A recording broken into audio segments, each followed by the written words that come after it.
ایک جنگ کے موقع پہ حاتم طائی کی جو بیٹی تھی اسے گرفتار کر لیا صحابہ کرام رضی اللہ تعالی اجمعین۔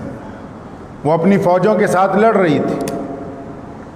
اب حاتم کی بیٹی کو جب قید کر کے مدینہ منورہ لایا جا رہا تھا راستے میں، تو حاتم کی بیٹی خود کہتی ہے کہ میں جب راستے میں تھی، کیونکہ میرا باپ بہت بڑا سخی تھا، اللہ اس کے باپ سے راضی تھا۔ حضور اکرم صلی اللہ علیہ وسلم نے خود حضرت حاتم طائی کی تعریف کی ہے۔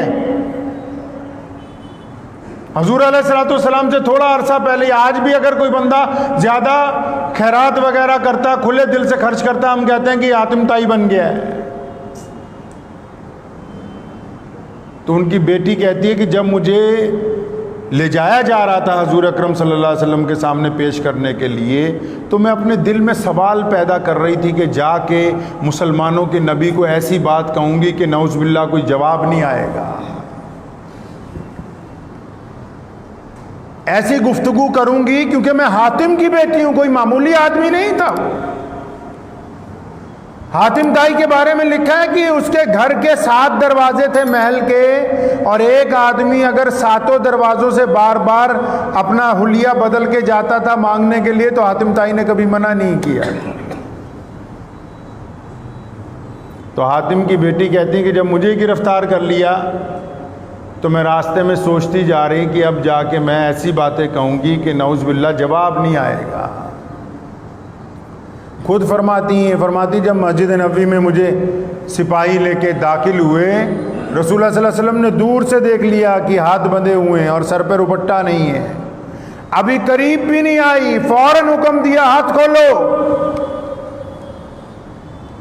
اور کائنات کے جو سب سے بڑے مولا ہیں، اللہ نے جن کو اپنا نائب بنایا ہے، آج بھی دنیا میں سب سے بڑی امت جس عظیم انسان کی ہے، آج بھی کائنات میں 5 وقت جب اذان ہوتی ہے دنیا کے تمام ذرے گونجنے لگتے ہیں۔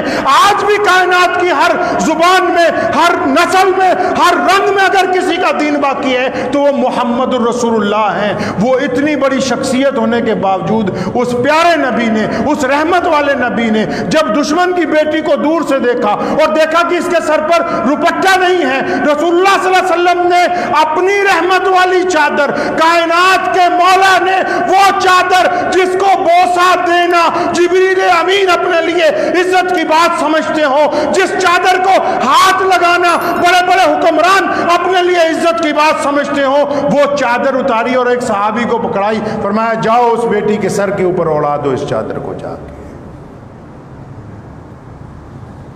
جب وہ چادر اڑائی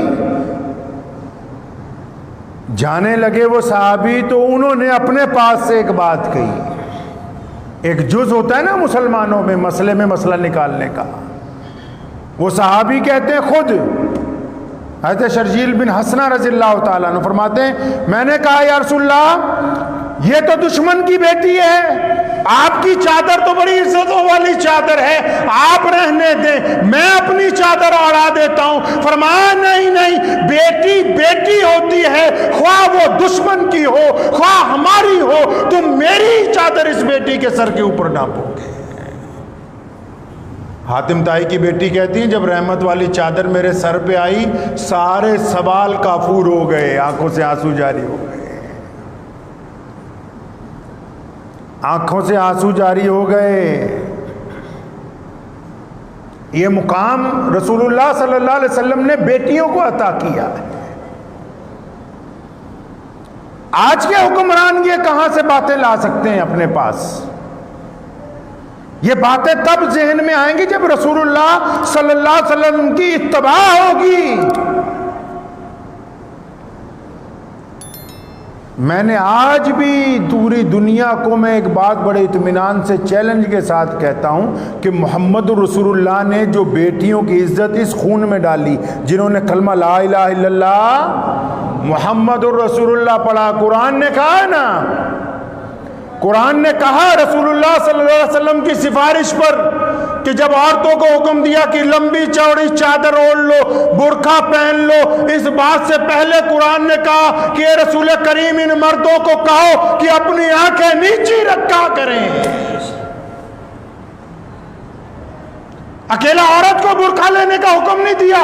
اللہ نے فرمایا میرے پیارے رسول ان مردوں کو بتا دو کہ اپنی آنکھیں جھکا لیا کریں تاکہ ان کے سامنے کسی کی بیٹی گزرتی ہے, کسی کی ماں گزرتی ہے, کسی کی بہن گزرتی ہے. یہ اس تربیت کا نتیجہ ہے کہ مسلمانوں کے گھروں میں بہوؤں کو جلایا نہیں جاتا.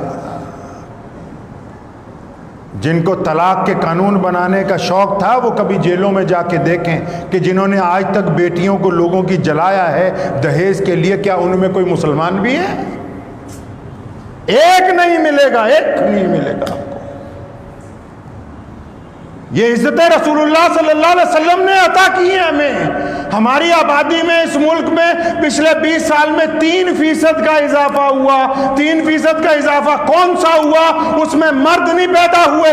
اہل اسلام نے کلمہ لا الہ الا اللہ محمد رسول اللہ پڑھنے والوں نے اس ملک کی رپورٹ پڑھی ہے کہ جب بھی ان کے گھر میں بیٹیاں پیدا ہوئی انہوں نے کوکھ کے اندر کسی بیٹی کا قتل نہیں کیا ہے. ہمارے پاس بیٹیوں کا اضافہ ہوا کیونکہ ہمارے کریم رسول نے اللہ تعالیٰ کا جب ہمیں حکم سنایا کہ اللہ فرماتے ہیں کہ رزق کے ڈر سے اولاد کو قتل نہ کرو. تہذیب دی ہے, دنیا کو تمدن دیا ہے. لوگ کہتے ہیں کہ زناکار کی سزا اسلام میں سخت ہے.